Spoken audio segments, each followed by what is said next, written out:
All right, y'all. Sorry about that. Technical difficulties. We back. We live again, though. We were talking about, like I say, the home teams handling business basically in every game of both these series, which is why it's 3-2 right now. And I just wanted to say, leading on to that, we got to start taking this one game at a time. Like every time Joel Embiid came back, oh, that's it. Philly's going to win this series, especially after they went two at home. Dallas looked like they were rolling. Luka was still rolling, but his role players, his rest of the team got involved and it's all. Dallas got this Western Conference Finals. Like we got to take it one game at a time. Even in the series like Golden State and Memphis, where Golden State has a commanding 3-1 lead, like Memphis could easily win the next game. Not saying they're gonna come back down 3-1, but they could.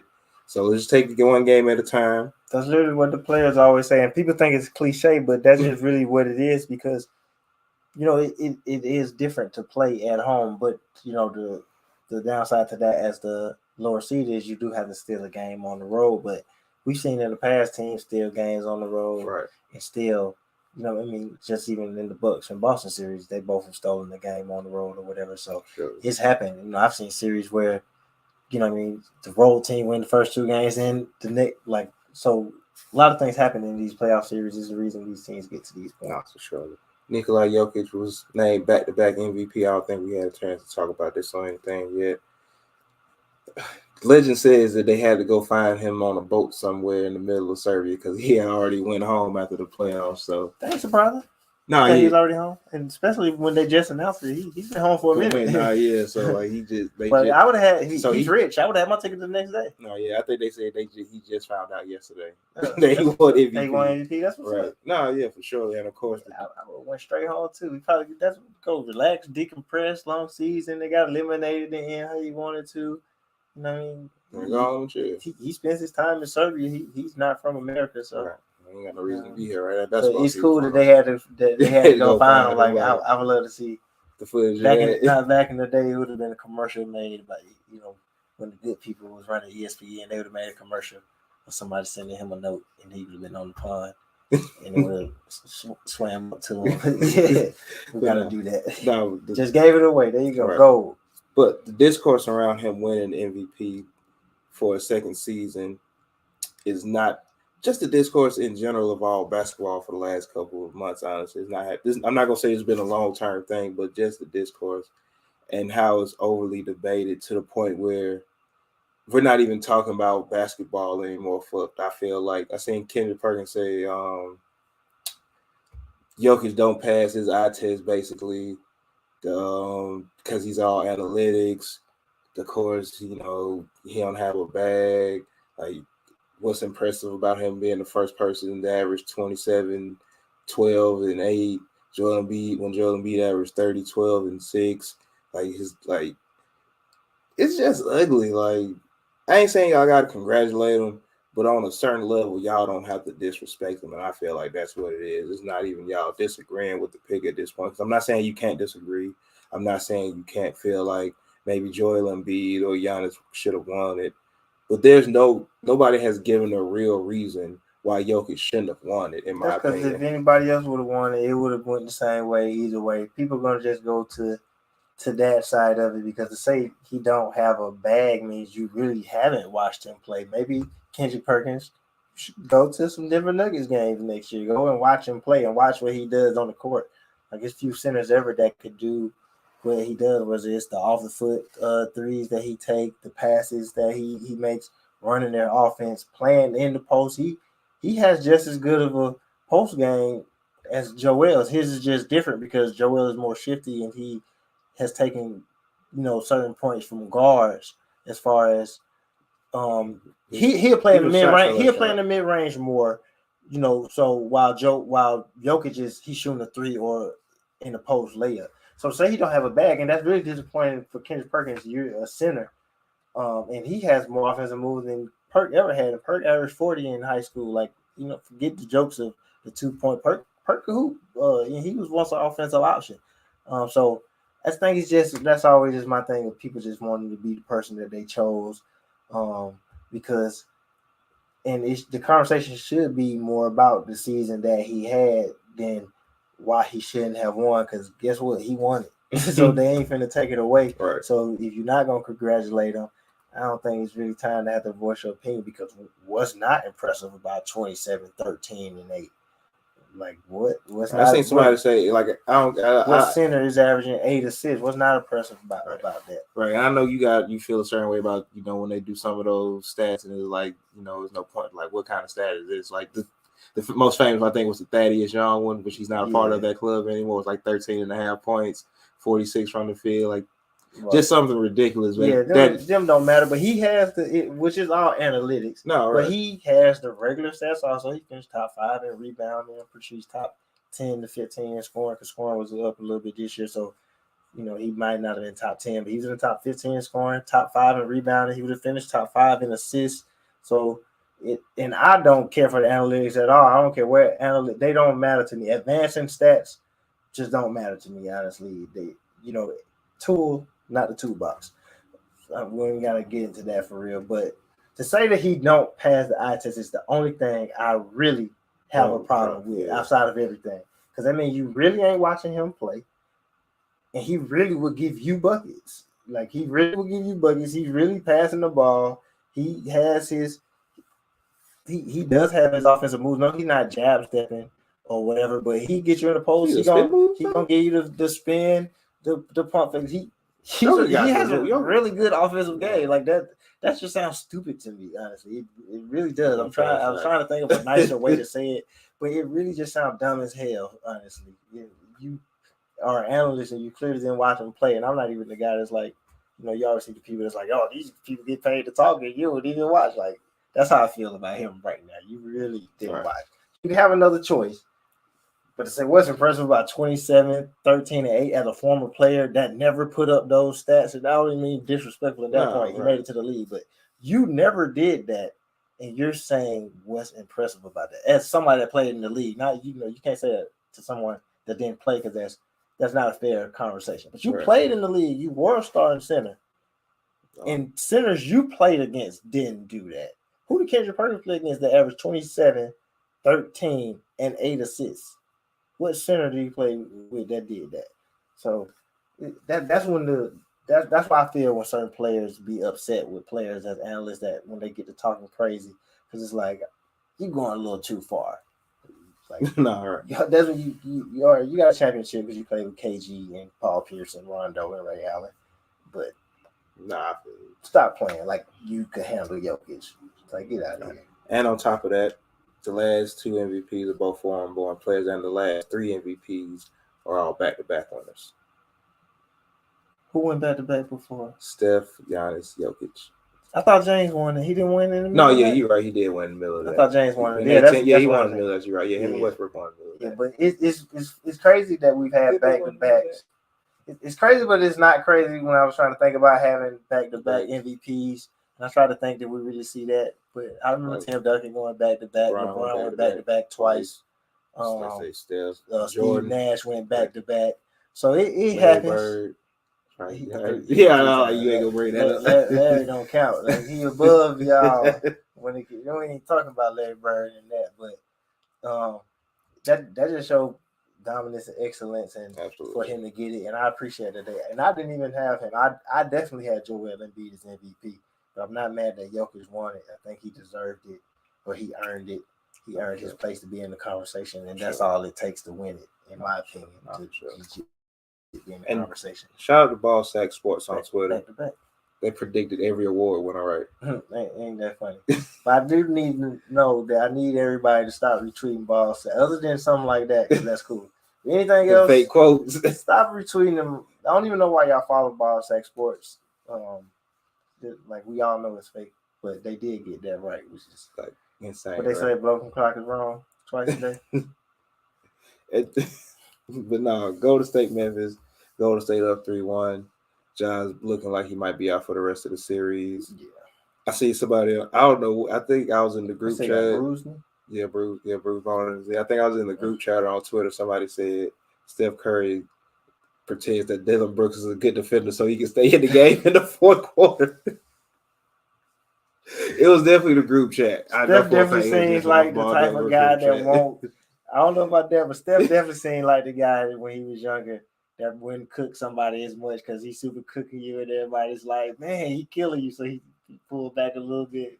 So that's Steph game plan with Dylan Brooks. That's Make him pretend. Let's make him look like a great defender for 3 quarters, and the 4th quarter just go off. just go off on the rail. Yeah, now I got you right where I want you. Right, but now Baby face assassin, man. But no, this series is real interesting because I feel like the Ja injury kind of changed a lot of things for him. Of course, you figure without him in the in the last game, Golden State would pick up that win because regardless of how good Memphis looked in the regular season, which is still the regular season, they were also a team were they gonna be able to create enough offense in the postseason? And I think that was a legit question. And I know they won 20 games without Ja, and you had people, oh, they look great without Ja. They look good without him. Like they played who they had to play, but some of those games were against subpar teams, in my opinion. It's not even the fact that it was against subpar teams. Memphis is a really good team. Absolutely. And good teams make the playoffs. Good teams compete. I've listened to a lot of players say, and Memphis made the playoffs last year. Mm-hmm. I've heard a lot of players say how the regular season is almost like, as long as you show up, like legit show up, give good effort, like especially if you got solid talent, good coaching, or whatever, and they have talent on their roster, you give good effort because you're gonna catch teams that's not giving good effort. You have a chance to win some games. Right. So to win 25 games in a set system with a coach and a good coacher, it's not surprising that they're able to do that. But in the playoffs is where it gets different because Memphis actually played a good game the other night. It did. But in the 4th quarter, when even Golden State couldn't create nothing, that's when you just had that one guy that makes it go. And that's literally what they were missing. They looked erratic the last 2 minutes of the game, like they didn't know what to do. What should we do in this position? And that's where Ja's the common factor. Even if he just goes, one-on-one to get somebody else open or whatever. And that's what's missed. That's what's not out there. And that's a gift for the curse of being the best player because if he is out there, he's forcing it and they lose that game. It's like, he should play to his teammates more. They went 20-5 without him. But then when you see that it's not there, you're like, dang, now I see why they kind of do that at times. We see why, which it gets overused at times, but we see why ISO basketball, which I don't even really use that term, honestly, but you see why ISO basketball is a part of basketball because sometimes that's what you need to win games in the playoffs in particular. No, for sure. And I seen they look crazy. Look crazy. It's not like they were running bad offense. It's not even that they weren't getting open shots. Dylan Brooks sucks as an offensive player. Like I think he's taken 119 shots. He's made 62 or something crazy like that. It's something ridiculous. I seen it the other day. I'm not gonna be able to find it because it was on Twitter. But I seen Zach Knowledge from Off the Glass about to say this offseason, Memphis has to put in some kind of offensive system just to free up, like just to make the offense easier. Because a team like this, they're gonna be relying on paint touches. I mean, whether that's Ja getting a foot in the paint and creating that way, or throwing the ball down there that type of way, looking for lobs, and they're gonna rely heavily on defense because that's who the Memphis Grizzlies is. No matter who's no matter the names on the back of the jersey, Memphis is gonna play Memphis basketball. And anytime they try to go away from that, it's not the best product for them. And Ja just being that centerpiece and how explosive he is, missing him for a playoff game against a veteran team like Golden State, who knows what it takes to get a win, even when they're struggling, was always going to be a tough task to ask. It's even tougher when you don't really know who your second best player is. Because who is Memphis' second best player? I mean, I know Bane is going through injury, but he's playing. Jaren Jackson looked good the other night. Jaren Jackson looked good the other night. Bane looked good all seasons. Because if you ask somebody else, they would have said. Some people will say it should have been Bane. Some people thought he should have been most improved player, or at least in the conversation. So that's where that comes also. It's really rare someone doesn't win without that second best player that's legit, legit all-star level player. You don't have to be a superstar, but that's what you can see clearly that Milwaukee's missing right now. This is where Chris Middleton looks. His value comes into play because I think it's a lot of possessions. Drew is being made to shoot a lot of shots that he doesn't really. Drew took 30 shots. I don't think I ever seen. Like me and Drew, same high school class, played in many AAU tournaments with Drew Holiday on the circuit. I've never seen Drew Holiday take 30 shots. Nasty work. Never seen him do it. But that's what they got to do because you're missing 18 shots from that player. And we've also seen Chris Middleton carry games for them in the playoffs where they go to him. Remember, old Kendrick Perkins said he was their Batman or whatever. So who is Memphis's Chris Middleton. I mean, historically, you've always seen a player. Jordan had Pippen. Is either one really good player, and then you got the player that's on his level, two really good super Kobe Shaq, or every once in a while you get the collective like the Detroit Pistons, but it's rare. It's like Dirk, but Dirk has such a great collective of role players. Mm-hmm. He didn't have a consistent all-star, but his role players were what you need them to be. But either way, to the point, who is that for Memphis, or do they need that, or do they need the collective to be better? That's the question. Y'all ain't asking you to answer it, but that's what they need. I almost feel that's like also what they need too. For one night, I mean, for one night, if they win that game, you think Ja don't play the next game? He probably shouldn't play the game because he probably has a real problem. It out. But they win that game. But you 2-2 and 3-1 is big difference. But no, I think 3-1 is like, all right, maybe we'll sit through the rest of the show. I think what you're describing, and I don't think nobody's ever verbalized it that way. It's kind of like how people talk about Luka in Dallas. Like, who is his second star on a consistent basis? Who is a guy you can say, get the ball out of Luka, hey, you go do something? And we seen Jalen Brunson and Spencer Dinwiddie win playoff games last round. Yeah. Whereas we don't know if Memphis has a player that can do that without Ja on the court. And where Dallas is unique, though, they built around one player, Dirk being the superstar player. But and Jason Kidd did make the All-Star team that year. They won the championship, so he did have another All-Star. But you have Jason Kidd as an All-Star player. You have Sean Marion, former All-Star, still really good on the court. Tyson Chandler, healthy Tyson Chandler, becoming. I think he won Defensive Player of the Year the next year, if not that year. Not next year. Yeah, but because he won in New York, so Tyson Chandler, ascending Tyson Chandler. Jason Terry was 6th man of the year. Jason Terry. So the role players aren't just like JJ Barea. JJ Barea was a solid player, but even just as far as winning awards and having some status, Jason Kidd being an All-Star, Jason Terry 6th man of the year and stuff like that. It's still like status there. So now we do got the MVP also, and that's where it gets different. So it's rare with Dirk, but Dallas kind of has it. But I think they still need the next player to at least, like, when they have that, if Dallas wins 50 games, 60 games, we know Luka's an all-star. But who's the other player that makes it because our team is good? He's having a good year. It's Jalen Brunson. And then Spencer Dinwiddie is your 6th man. And then you have the solid players in Finney Smith. But I think they're still missing some pieces. But if there's any player in the league I don't think needs a second best player on his level, and not even a Chris Middleton, I think is Luka as far as young players. Young players in the league, I don't think Luka needs a Chris Middleton. I think he needs Jason Kidd All-Star that year because we're good. And we also got a 6th man. And this player's a former All-Star. He's probably not currently an All-Star, but he's still really good. Iguodala early with the Warriors or whatever. But then Luka's really good. Well, I think Ja and Trey and Jason Tatum, they need another All-Star with them. Which Jason Tatum has Jaylen Brown. So we see where they are right now. Giannis has Chris Middleton. You see where they are right now. So true. Yeah. Oh yeah, that's the ones that are lead. That's why Luka different, man. Luka, Larry Jordan. But to get over to Milwaukee and Boston, like I said, Milwaukee is definitely. I know. Milwaugh is definitely Chris Middleton. Really highly. Not for sure. If Luka don't win a championship or he got a really bad regular championship, he'll just be Jerry West. Like, that's how good he's gonna be regardless. All time great Luka. MVP. He gonna win MVP in 2 years. Next 2 years. We can get off Luka. They lost. My bad. Positive. We don't usually talk about the Luka. But now you like to say Milwaukee and Boston, like say Boston picking up a big win. Al Horford game. Which I don't think nobody had an Al Horford game on their radar like that. Boston fans can thank me.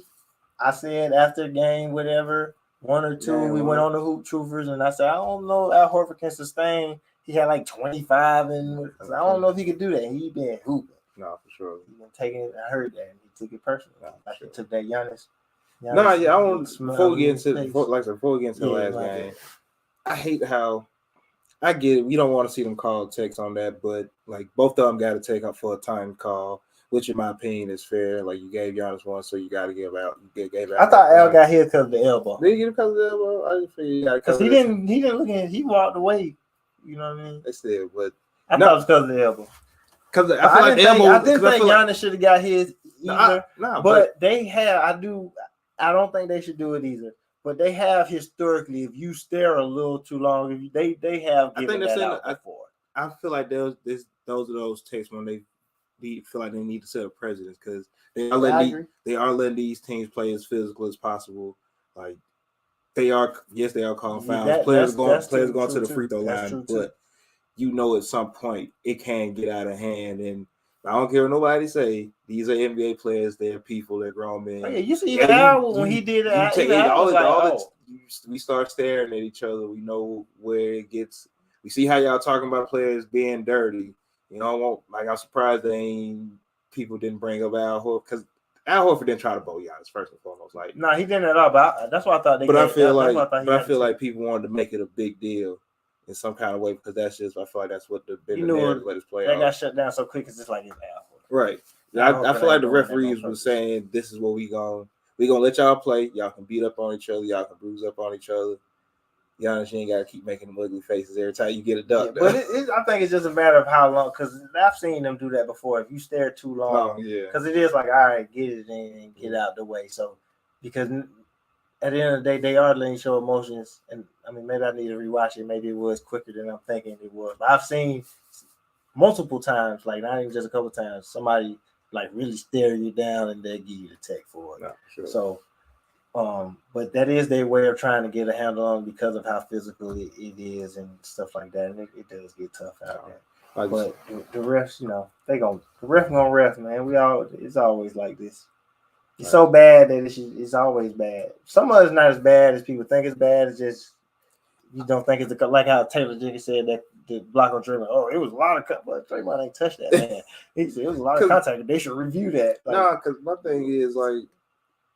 I think it's because my bad, but I think it's the referees aren't held accountable. No, absolutely not. The referees are like the police where they got because they definitely got a certain immunity about themselves, and they can be in. They definitely can be in their feelings, and now they make it about them. That's definitely a real. I feel thing like on every level. I feel like at some point is the worst. Yeah, but I feel like a lot of the stuff that people complain about is stuff that somebody touch you a little bit at the park. Ball up top, somebody grab you a little bit, you grab somebody a little bit. Nobody wants to play. Yeah, nobody. I feel like it's referees out there. There's no such thing as a soft foul. There's such thing as a hard foul. But a foul is a foul. Y'all got to stop complaining because some of the stuff y'all will be ready to argue about and throw a game off for 15 minutes because y'all think y'all fouled somebody. And you honestly, you really just don't know how much the refs let go by because at the end of the day, they are aware that it's entertainment value. Some things just happen. Like sometimes you just, even just with like traveling, sometimes not when they're attacking the basket, but just with certain moves, if they really call travel, they be stopping the game all day. And it's already getting bad with the after every physical play, you slightly swipe, you want to review, and every player hate it. But as soon as it happens, every player want them to go back and review it too. So it's like them, as long as you're not doing it on me type of thing. But it really is annoying that every time, like when that's why I thought the Al Horford thing was the elbow because he clearly did it, and Giannis is up under him. But it's like, we gotta go review it for malicious intent. Like, we ain't gotta do that. So like I said, this has probably been, I think, the best series to most fans because of all the games have been close. I know one thing, that was a good game. Al Horford, Jason Tatum, I hope Jason Tatum paid for his dinner that night because Al Horford gave him room to get into the game because he wasn't having a great game because he's thinking the game too much. The mid-range is wide open for him. He's turning down so many mid-range shots to throw the swing back shot to the point. And that's where, to me, when we talk about how much better some players playmaking get, that's why I still be kind of in question of it because it's still not really natural. It's just really robotic. It's really just running a play and it's just an option opposed to players really making certain plays. If you got the ball in your hands enough, you'll be able to make assists. But are you just naturally playing that way? Are you naturally playing the game, naturally setting people open, just like with Chris Paul? Are you passing people open as Chris Paul does? He's probably one of the few players that like really dominates the ball that I think is really His passing the consistent value. ball, which not to give credit to Chris Paul because he sucks, but I'm gonna give him his credit on that. But when this force and you just in your mind that it's gonna be there, he's turning down. So I mean, it's just like, oh, boom, and you like, is that Tatum 16? Yeah. He looks 16 sometimes. He is There's 16. like he got a high release. Nobody's unless Giannis is on him. Nobody's really blocking his shot when he gets going. So Al Horford gave you a little space, and then he turned up on him because he did hit some big shots down the stretch. You got to give him his credit for that. But he should just hoop out there. No, sure. I understand why you think of the game a lot. You playing against Giannis. Some think Giannis is the best player in the league. Some are starting to think, are you on that level? He started to get some MVP consideration this year, and you start wondering, am I going to get over the hump or whatever? And this the team to do it against the champion. So. Right. Just go hoop, Taylor. No, yeah, for sure. And just looking at Milwaukee, so we know we're gonna get out of Giannis, who, for better or for worse, Boston's done a really good job against Giannis. He's doing a great job with Giannis. Giannis is he had 30, he took 30 shots. He's taking almost 30 shots every game. They're making him shoot the ball. So he's had some big games, but Giannis hasn't been. And it's because he's gonna play so hard, and the way that they play through him, he's gonna get his shots up. But they're definitely making it tough on Giannis. He's not just killing them. All right. And they're not just shutting him down. It's been a back and forth thing for sure, because he's definitely having his moments where it's like, all right, Giannis is going. And it's also the moments particularly the moments when he decides he wants to shoot these threes, which he did last game. Right. Which I'm never going to be on the side every year if people try to mention he's becoming a better shooter. He's not. He is who he is. I don't mean that disrespectfully. What he has become is a better mid-range player. Good mid-range game, but when his over the shoulder isn't falling, he gets into he just pulled up for a three the other day. It's just like, what was the point of that? So he got to drive to the basket. And with Boston making it so tough on Giannis, like I say, having put up so many shots to get his points, and with Drew Holiday struggling, Bobby Portis hasn't necessarily been really effective this series either. No Bobby buckets. No Bobby buckets yet. And this is one of those series where home court advantage is working to either team's favor.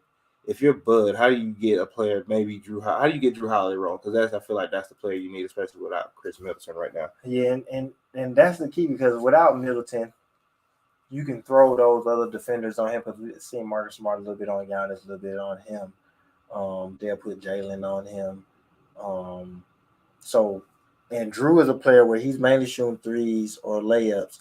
So a lot of he'll play in the post that you want to get him kind of downhill. But the thing is, he's never really been a player that's going to take these shots like that to get all those shots up. So I think what would help Drew is somebody else being involved offensively, having a 20-point game from Bobby Portis, getting one of those, big Pat Connaughton nights where he knocked down Brook Lopez threes. Been back for a while. I mean, a Brook Lopez showing would be nice. I think he had 2 points the other night. So a solid, not this past game, because they did catch a little connection later in the game. He threw him a couple lives, so that should be something you can look at going forward, and that can get both of them going. Playing the Drew Holiday, Brook Lopez pick and roll and stuff like that. And that'll get him going, because then he can go downhill, get some layups. Brook can either go with him, easy dunk, or of course he can shoot. He'll pop and shoot three. Brook been shooting deep threes for about 8 years now, so he been on that train. So they're gonna need more people, because Drew shooting 30 shots is not what the Bucks want to do. I don't think it's what Drew wants to do. Surely. But you're really missing Chris Middleton. He's had some 40-point playoff games. He's had those games where he carried the team for a night in the playoffs because he's gifted offensively, particularly in the mid-range. He can create his own shot. Giannis isn't creating for him. Drew isn't creating for him. And then you can also do some actions with them all together.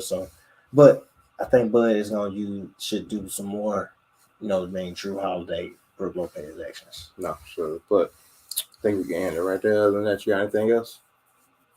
No, other than that, just as always, shout out to the Off the Ball Network.